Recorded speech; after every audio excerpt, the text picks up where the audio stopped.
베델교회 성도 여러분, 지난 한 주간도 평안하셨는지요? 잘 지내셨지요?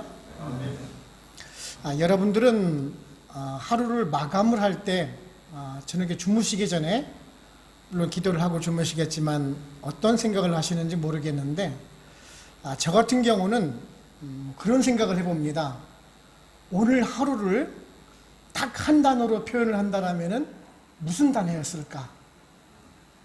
지난 한 주간을 되돌아보면은 한 단어로 표현을 해보면은 무슨 단어였을까라는 것을 한번 간혹 가다가 생각을 해보게 됩니다. 여러분들 어제 하루는 무슨 단어로 표현을 해보시겠습니까? 사랑, 고난, 괴로움, 기쁨, 뭐 여러 가지가 있겠지요. 최근 들어와서 이제 시사적인 부분으로 돌아가서 우리가 한두 주 전을 생각해 보면은 세계적으로 돌아가는 이슈 중에서 가장 큰 이슈가 한 단어로 표현을 하면은 무엇이겠습니까? 저는 장례식인 것 같습니다. 여러분들 잘 아시다시피 전 세계 사람들이 뉴스를 통해서 또한 여러 가지 소식을 통해서 장례식 소식을 들으셨을 것입니다. 누구의 장례식인관이 영국 여왕의 장례식이었었습니다. 엘리자베스 2세 여왕의 장례식이었죠. 영국 하면은 누구나 다 아는 나라입니다. 예전만 해도 해가 지지 않는 나라라고 했었습니다. 그 강대한 영국에 가장 오랫동안 재임했던 왕이 또한 엘리자베스 2세 여왕이었었습니다. 온갖 부귀와 영화를 누려나가는 그러한 존재로 살아가는 인물이었죠. 그런데 역시 또한 그녀 역시 죽음을 맞이를 하게 됩니다. 한 줌의 흙으로 돌아가곤 하는 것입니다.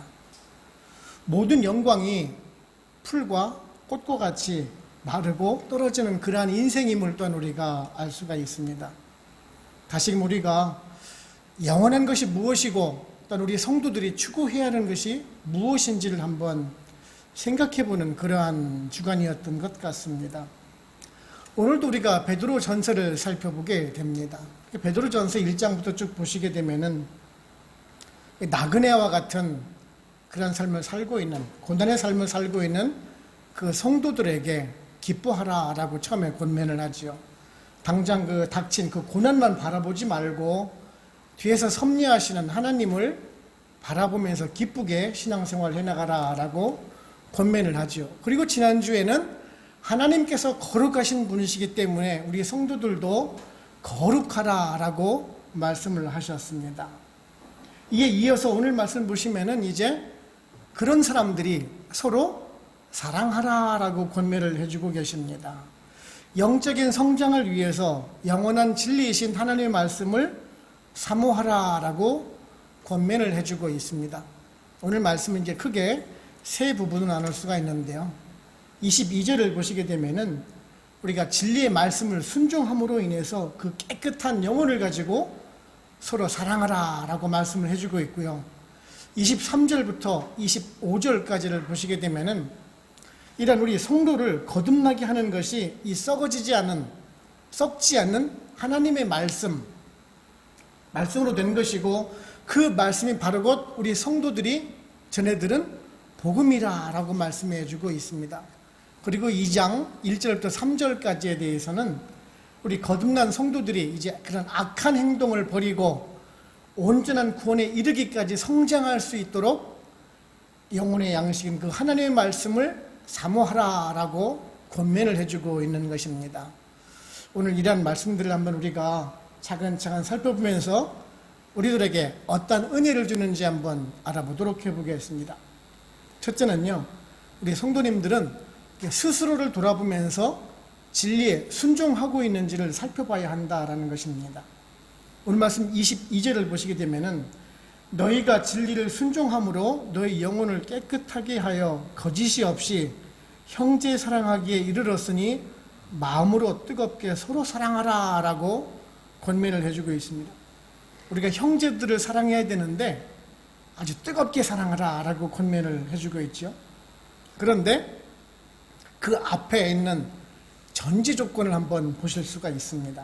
앞절을 보시면은 진리를 순종함으로라고 말씀하고 있습니다. 그렇습니다. 사랑은 누구든지 할 수 있어요. 믿는 사람이든 믿지 않는 사람이든 사랑의 마음을 가질 수가 있다는 것이죠. 동정심이라든지 긍휼의 마음은 믿지 않는 사람들도 충분히 가지고 있을 수가 있습니다. 요즘 시대를 보게 되면은 오히려 믿는 사람보다 믿지 않는 사람들이 오히려 더 그러한 사랑을 베푸는 모습들을 우리 주변에서 쉽게 보실 수가 있습니다. 여러분들은 교회라고 하시면은 무엇이 생각이 되십니까?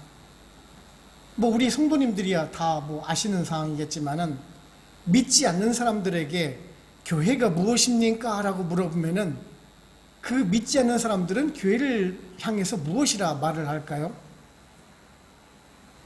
좋은 말씀을 들을 수 있는 곳이라고 보통들 많이들 하실 것입니다. 그렇다면 역시 그분들에게 그러면 성경은 무엇일까요? 라고 물으면은 뭐라고 대답을 할까요? 우리들에게 좋은 말씀을 주시는 것이 기록된 것이 성경입니다 라고 말씀을 하실는지도 모르겠습니다. 물론 틀린 말은 아니에요. 여러 성도님들도 아마 동의하시는 분들도 있을지도 모르겠습니다. 그런데요, 그러니까 도덕적으로, 윤리적으로, 그리고 남에게 해를 끼치지 않는 지탄의 대상이 되지 않으면서, 그리고 더 나아가서 남에게 귀감이 되는 그것들을 가르치는 것이 교회라고 생각을 하십니까? 그것들을 기록한 것이 성경이라고 생각을 하고 계십니까?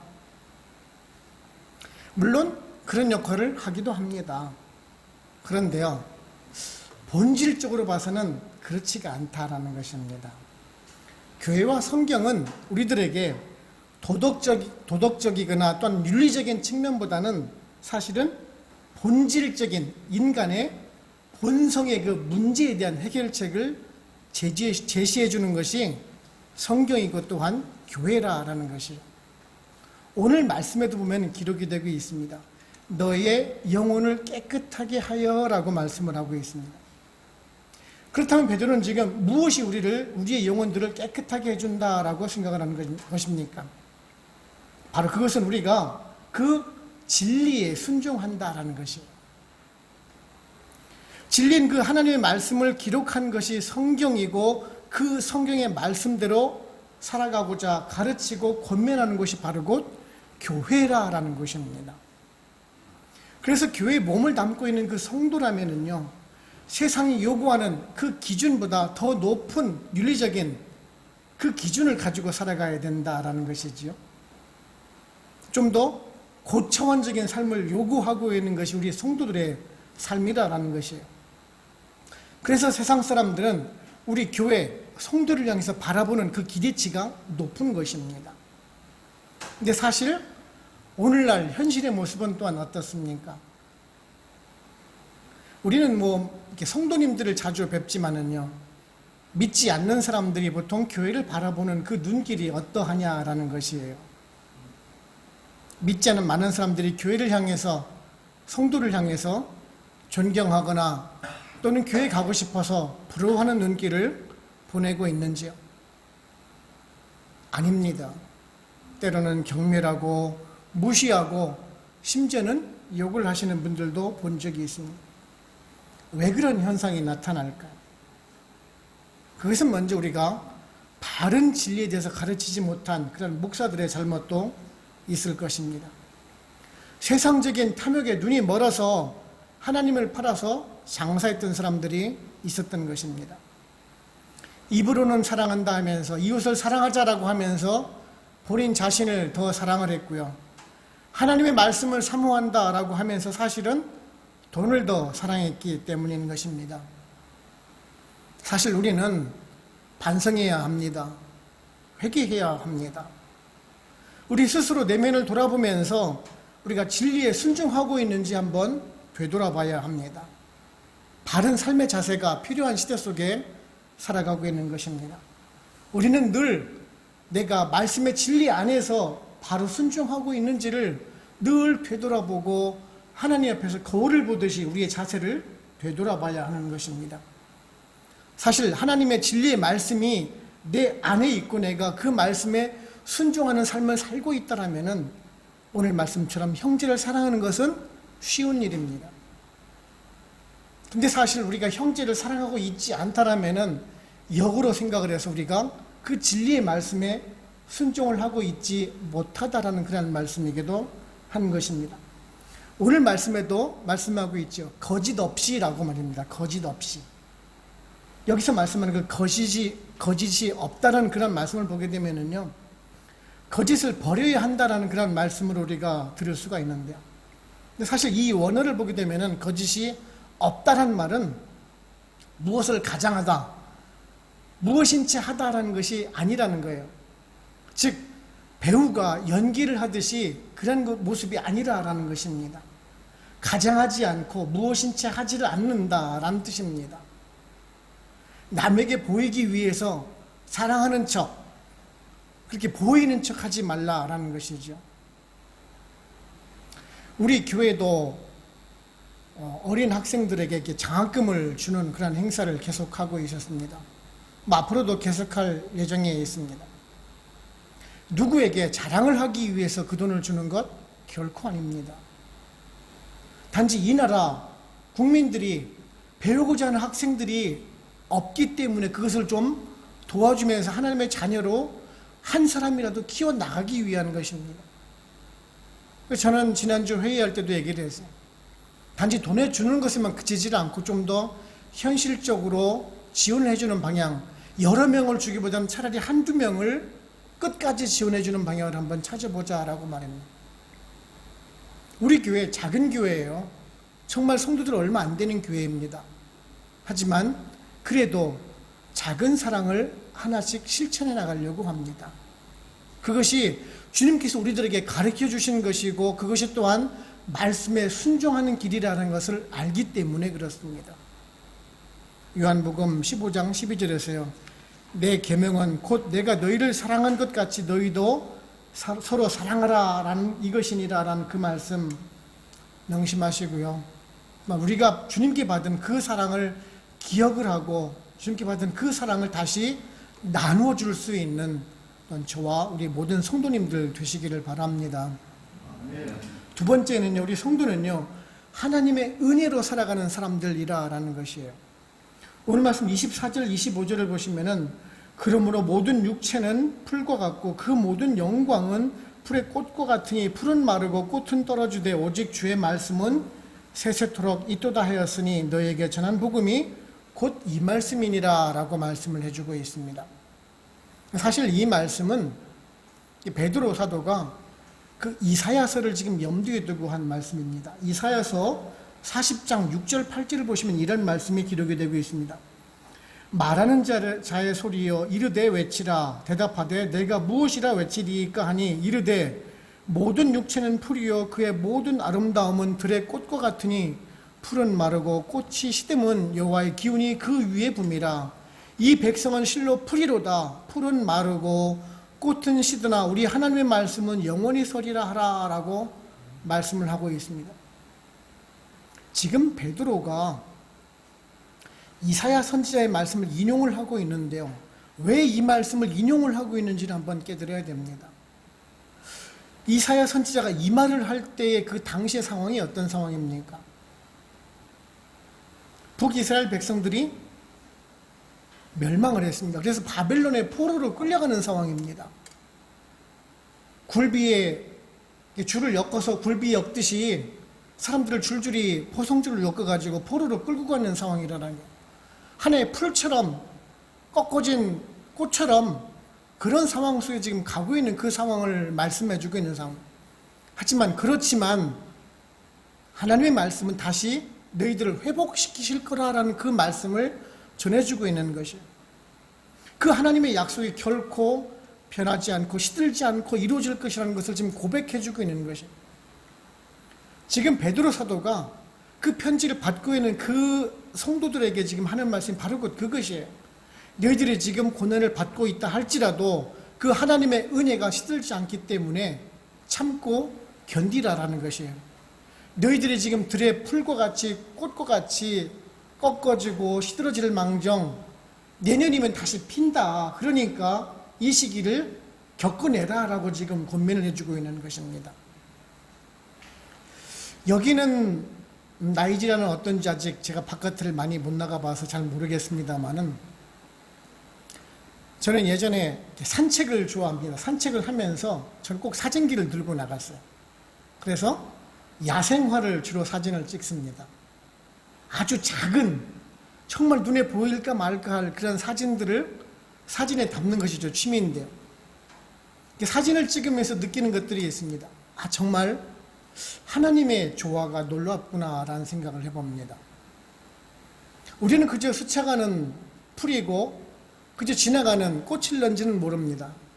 하지만 그 속에 작은 아름다움이 굉장한 큰 감동으로 다가오더라라는 것이요. 그 꽃들과 그 풀을 보면서 저는 인생을 배웁니다. 물론 여기는 가을, 겨울이 없기 때문에 풀이 이렇게 시들거나 지거나 그런 모습들을 많이 못 보겠죠. 근데 우리는 이제 한국에서 자라와가지고 사계절이 뚜렷하기 때문에 가을 되고 나면은 꽃이 시들고 꽃이 떨어지고 그런 모습들을 우리가 보곤 합니다. 한때는 정말 들풀의 그 풀과 꽃과 같이 영화롭지만은 언젠가는 사그러들고 또한 시들어들고 떨어지는 것이 인생이다라는 것이, 제가 좀 전에 얘기를 했듯이 그 찬란했던 영광을 가진 영국의 여왕 엘리자베스 2세도 언젠가는 떨어진다라는 게, 그 찬란한 영화가도 지고 만다라는 사실입니다. 우리들도 마찬가지예요. 이사야 선지자의 시대나 베드로 시대의 그 사도들의 그 시대나 지금이나 동일하다라는 것이에요. 우리가 지금 포로로 끌려가진 않더라도 로마 황제의 압제를 받는 그런 상황이 아니라 할지라도 이민자의 삶은 고단한 삶 마찬가지라라는 것이에요. 베드로도 지금 마찬가지 심정일 거라는 것이에요. 이제 자신의 죽음이 임박했다는 것은 그는 이미 알고 있었을 것입니다. 나이 60이 넘은 베드로 늙은 노사도가 이제 자신의 죽음이 얼마 남지 않았다는 것도 이미 알고 있을 거라는 사실이에요. 그러면서 자신의 인생을 돌아보면서 지금 무엇을 생각했겠습니까? 여러분, 베드로를 생각해 보면 정말 주님 가장 가까이서 이렇게 모셨던 인물이지요. 아주 주님의 특별한 사랑을 받았던 사람입니다. 정말 일자무식으로 고기를 잡던 그냥 어부였었습니다. 성격도 좋았습니까? 그렇지 않지요. 급하고 불같고 말보다는 행동이 앞서는 사람이었었습니다. 그런데 주님을 만나서 변하기 시작을 했습니다. 하나님의 은혜를 알고 그를 알기 시작을 했습니다. 구약에 됐던, 늘 어렸을 때 배우고 익혔던 그 구약에 대해서 그 말씀이 이제 보석이 실에 깨지듯이 예수님의 말씀을 들으면서 이해가 됐던 것이에요. 그가 전인격적으로 변화가 되었다는 사실이에요. 시골 작은 어부에서 아주 위대한 사도로 바뀌었다는 것이에요. 무엇이 그를 변화시켰을까요? 무엇이 그의 인생을 송두리째 바꿔놨냐는 얘기예요. 예수 그리스도였던 것입니다. 예수 그리스도를 만남으로 인해서 그가 전 인격적으로 완전한 180도의 다른 모습으로 탈바꿈되었다는 것이에요. 그리고 자기 인생을 지금 60이 넘어서 자기 인생을 되돌아보면서 하나님의 은혜가 아닌 것이 없다라고 지금 고백을 하고 있다는 것이에요. 그 영원하신 하나님을 생각하고 있다는 것입니다. 지금까지 인도하신 그 하나님의 은혜를 생각하면서 이 서신을 썼을 거라는 것이에요. 그렇기 때문에 지금 받고 있는 이 고난에 대해서 초연하라라고 지금 권면을 해주고 있는 것이죠. 여러분들, 사람들이 가장 진솔한 말을 할 때가 언제인 줄 아십니까? 유언을 할 때입니다.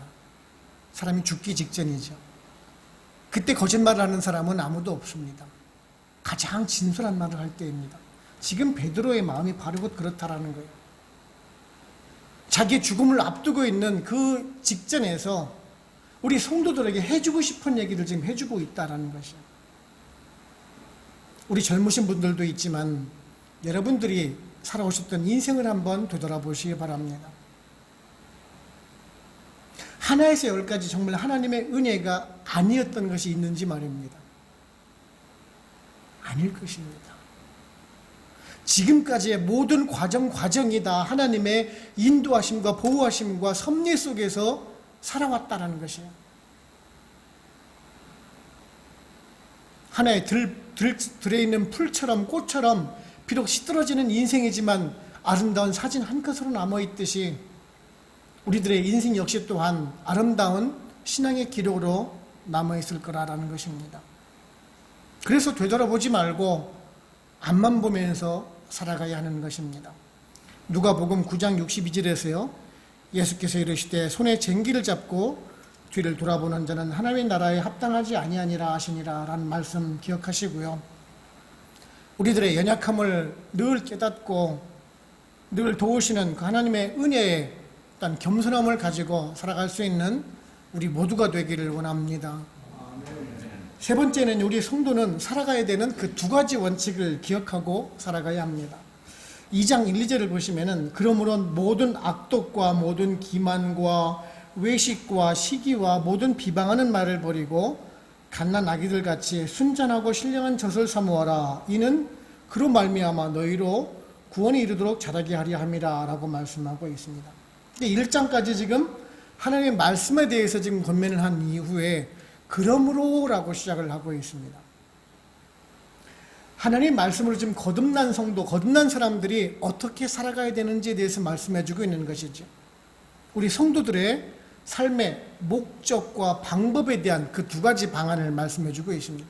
하나는 버려라 라는 것이고 또 하나는 사모하라 라는 것입니다. 이렇게 살아갈 때 우리가 구원에 이르도록 성장한다라는 말씀입니다. 또 잘못 이해를 하게 되면은 이것이 또 우리들의 힘으로, 우리들의 행동으로 구원을 얻을 수 있다는 말이 결코 아닙니다. 주님께서 우리를 구원해 주셨기 때문에 그에 합당한 삶을 살아가라라는 그런 말씀이죠. 버린다는 것, 정말 참 어려운 단어입니다. 그래서 많은 사람들이 버리지를 못하고 자꾸 움켜쥐려고 하는 것만 같습니다. 여러분들 오늘 말씀 보시게 되면은요, 버려야 될 것들 나오죠. 악독, 기만, 외식, 시기, 비방하는 말. 사실 듣기만 해도 우리가 썩 기분 좋은 말은 아닙니다. 설마 나는 아닐 거야. 나는 이렇게 살고 있는 사람 아니야. 라고 생각하시는 분들도 있을지도 모르겠습니다. 근데 사실 보면은요, 우리 주변에 아주 쉽게 있는 것들입니다. 우리들은 의식하지 않지만 스스로 나를 돋보기 위해서 남을 험담하기도 하고요. 내 이익을 위해서 상대방을 또한 기만하거나 외식하기도 합니다. 내 사랑을 지키기 위해서 이웃을 시기하기도 하고요. 또한 비방을 하기도 합니다. 사실 우리가 이 문제에 대해서 나는 아니야 라고 자신있게 말할 수 있는 사람은 없을 것입니다. 또한 사실 교회에서 이런 일들이 더욱더 비일비재하게 일어나는 것 또한 사실입니다. 근데 지금 베드로는 왜 이런 말을 하고 있느냐라는 것이에요. 그 성도들에게 지금 왜 이런 말을 해주고 있겠습니까? 당시도 마찬가지고 지금도 마찬가지고 늘 존재해왔던 것이기 때문에 얘기를 해주는 것이죠.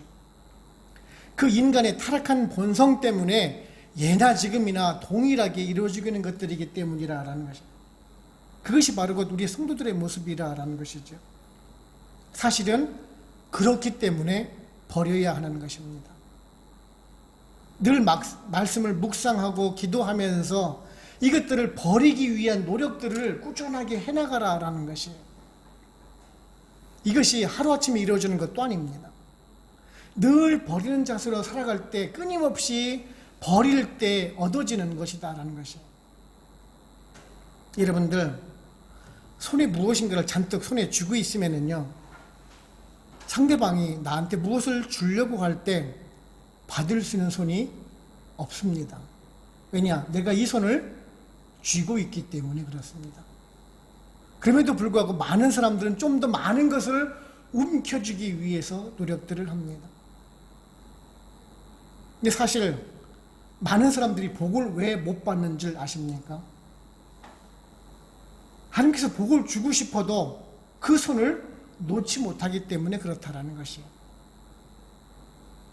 내가 가진 버려야 될 것들을 버려야지만이 내가 받을 복이 있는데 내가 움켜쥐고자 계속 손에 쥐고 있기 때문에 하나님께서 주고 싶어도 받을 손이 없기 때문에 그렇다는 것이에요.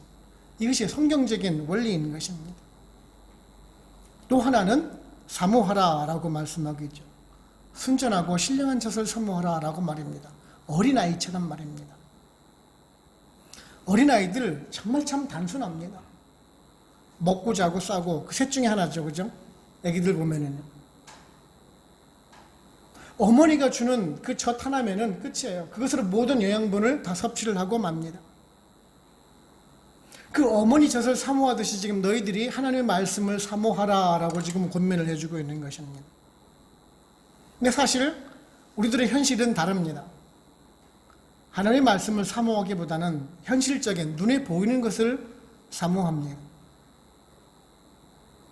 당장 내 눈에 보이는 것을 찾게 되어 있는 것이죠. 우리가 수요 예배 때 온라인 예배 수요일에 열왕기상을 우리가 말씀을 온라인을 통해서 듣고 있는데요. 많은 분들이 지금 보고 계시는데요. 이제 앞으로도 나오겠지만 이제 솔로몬이 즉위를 하고 이제 솔로몬이 죽고 나서 나라가 둘로 나뉘어지게 됩니다. 북이스라엘과 남유다로 나뉘어지게 되죠. 남유다는 그래도 하나님을 믿고자 하는 신앙으로 근근히 견뎌나갔어요. 근데 북이스라엘은 어떠한 민족입니까? 갈라서자마자 바로 하나님을 버립니다. 눈에 보이는 경제적인 것만을 쫓아갑니다. 그것을 우상을, 금송아지를 만들고 우상을 만들어서 좀 더 많이 가지기 위해서 노력을 합니다. 근데 결국은 어떻게 됩니까? 그 나라가 하나님의 심판을 받아서 멸망을 하게 되죠. 좀 전에 이사야서와 마찬가지로 멸망을 하고 풀과 같이 꽃과 같이 밟히고 꺾여서 나가는 그러한 신세를 맞이하고 만하는 것입니다. 제가 열왕기상을 하면서 이제 열왕기 학까지 하고 이제 역대상을 하겠지만은 그 당시의 상황을 보면서 오늘날의 현실을 봅니다. 어쩌면 그렇게 똑같을까? 어쩌면 그 당시의 북이스라엘과 지금의 모습이 흡사할까라는 생각을 가져보게 됩니다. 오늘날의 기독교가 어떻게 변해가고 있습니까? 완전한 번영주의 신앙, 기복주의적인 신앙으로 변해가고 있지 않습니까? 돈이 최고고 하나님께 기도만 하면 무엇인가 다 이루어질 것처럼 도깨비 방망이처럼 다 이루어질 것이다라고 설교를 하고 있는 것이 오늘날의 현실이지 않습니까? 우리들의 마음 아프고 자상하고 돌아보면서 내 스스로를 반성하고 회개하면서 예수 그리스도의 장성한 분량에 이르기까지를 노력하자 힘쓰자라고 설교하는 것이 아니라 지금 좋은 세상이에요. 기도하면 다 주는데 왜 기도 안 하십니까? 어려운 거 아무 일도 아닙니다. 그저 기도하면 다 이루어주세요 라고 가르치고 있는 것이 오늘날의 현실의 모습이지 않느냐라는 얘기예요. 그 북이스라엘의 그 지도자들과 지금의 종교 지도자들과 다른 것이 무엇이냐라는 것이요. 똑같습니다.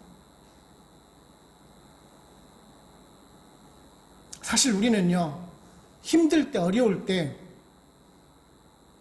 경제적으로 돈이 없어서 정말 절절맬 때 하나님께 돈을 달라라고 기도를 하는 것이 아니에요.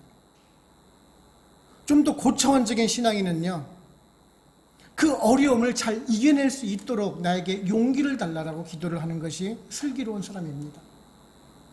그 어려운 상황 속에서 하나님, 이 위기를 어떻게 하면 이겨나갈 수 있을까요? 나에게 지혜를 주세요라고 기도하는 것이 올바른 성도의 모습이지 않습니까? 나에게 돈을 달라고 하는 것은 정말 저차원적인 기도의 내용인 것입니다. 우리는 이제 고차원적인 성도의 모습이 되어야 하는 것입니다. 나에게 돈을 달라고 하나님께 간구하기보다는 나에게 이러한 현실을 벗어날 수 있는 용기를 주세요. 나에게 이것을 극복할 수 있는 지혜를 주세요라고 기도를 하는 것이 올바른 모습이라는 것입니다. 그것이 영적인 성장을 이루어나가는 성도의 모습이라라는 것입니다. 에베소서 4장 13절에서요. 우리가 다 하나님의 아들을 믿는 것과 아는 일에 하나가 되어 온전한 사랑을 이루어 그리스도의 장성한 분량이 충만한 데까지 이르리니라는 그 말씀 기억하시고요. 여러분들은 언제나 늘 그 버릴 것과 사모할 것을 생각해 가면서 주님 주시는 그 신령한 복을 받아 누리실 수 있는 우리 모두가 되기를 원합니다. 결론적으로 말씀드리면 오늘 말씀 3절을 보시게 되면은 이제 결론적인 말씀을 합니다. 너희가 주의 인자하심을 맛보았으면 그리하라. 당시 그 소아시아에 있던 그 상황을 모르고 지금 베드로 사도가 이야기를 하는 것은 결코 아닙니다. 주의 인자하심을 맛보았으면. 여러분들도 주의 인자하심을 맛보았는지요? 묻고 싶습니다. 오늘 말씀을 보시면 인자하심을 맛보았으면 이라고 얘기를 하기 때문에 뭐 조건적인 의미로 쓰여진다라고 생각할 수가 있는데요. 그렇지가 않고요. 무엇이 있으면, 맛보았으면 이럴 때 그 의면이라는 말인 그 해이라는 단어를 쓰고 있는데요. 이것은 무슨 말인고 하니 무엇이기 때문에라는 말이에요. 무엇이 인즉이란 뜻이에요. 즉 너희가 주의 인자하심을 맛보았기 때문에라고 지금 사실은 번역을 해야 되는 것이 옳은 번역이기도 합니다. 너희들이 지금 주의 인자하심을 맛보았기 때문에 신령한 젖을 더 사모하라 라는 말씀이에요. 즉 구원함을 받은 사람들이기 때문에 더욱 신령한 것, 하나님의 말씀을 사모하라 라는 그런 의미인 것입니다. 체험신앙을 얘기를 해주고 있는 것이죠. 이스라엘 백성들이 애굽에서 홍해를 건너서 가나안 땅에 들어갈 때 그 힘든 고난의 역경을 이겨내고 가나안 땅을 차지했던 것처럼 그 하나님의 은혜로 했던 것처럼 또 지금의 어려운 현실 속에서 살아가고 있는 그 소아시아 지역에 있는 이방인들이라 할지라도 지금 너희를 구원해주고 은혜를 베푸시는 분이 하나님이시기 때문에 그 하나님의 은혜를 경험을 해본 사람들이기 때문에 너희들은 성도이기 때문에 지금 더욱더 하나님의 말씀을 사모해가면서 가라라는 그런 말씀이기도 한 것이죠. 하나님의 은혜를 아는 사람들이라는 것이 이 편지를 받은 사람이 그 소아시아에 살고 있던 이방인들 성도를 향해서 쓰고 있는 글이거든요. 우리도 마찬가지입니다. 우리도 이방인이에요. 이건 나이지리아에서 이방인으로 살아가고 있습니다. 힘든 이민자의 삶을 살아가고 있다라는 것이지요. 우리도 역시 또한 하나님의 은혜를 경험한 사람들이라는 것이요. 여러분들도 아마 그런 고민들을 해보셨을 거예요. 왜 나를 아프리카로 보내셨나? 회사에서는 왜 나를 아프리카로 발령을 냈을까? 내가 왜 한국에서 사업을 하지 않고 왜 이 낯선 곳, 험악한 곳 나이지리아를 나를 보내셔가지고 이렇게 고생을 할까? 고민들을 참 많이 해보신 분들도 있을지도 모르겠어요. 하지만 그 가운데에서 우리가 깨달을 것이 있습니다. 왜 나를 이곳에 보내셨을까? 또한 하나님께서 나에게 은혜를 주셔서 이곳에 보내셨구나라는 그 두 가지 의미를 이해를 하라라는 것입니다. 분명코 여러분들은 하나님의 은혜에 따라서 이곳에 온 분이라는 것이에요. 하나님의 인도하심을 따라서 오신 것이에요. 분명히 이곳에 보내신 하나님의 목적과 뜻이 있을 거라는 것이에요. 하나님은 아무런 계획 없이 뜻없이 행하시는 분은 아니시잖아요. 그렇다면 분명코 나를 이곳에 보내신 이유와 뜻이 분명히 있을 거라는 것입니다. 이것을 통해서 하나님의 은혜를 체험해 나가라는 것이에요. 이 힘들고 어려운 곳에서 어떻게 살아나가는지를 하나님의 은혜 속에서 극복해 나가는지를 경험해 나가라는 것이에요. 이것이 나에게 은혜가 되는 것이고 나중에 내 후손들에게 믿음의 기록으로 이야기를 해줄 수 있는 부분이 바로 그것인 것입니다. 나 이민 생활하면서 그래도 믿음 잃지 않고 베델 한인교회를 섬기면서 내가 이렇게 믿음 생활을 해왔다. 나 그곳에서 내 믿음을 이렇게 키워왔으면서 하나님의 은혜 가운데 이렇게 살아왔다라고 고백할 날이 분명히 있을 것입니다. 엘리자베스 2세 여왕 소천하면서 무슨 유언을 했는지는 모르겠습니다.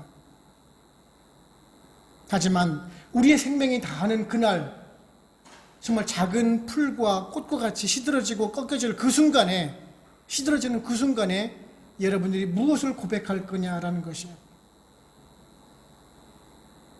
우리가 고백할 것은 딱 하나밖에 없습니다. 하나님의 은혜밖에는 없는 것입니다.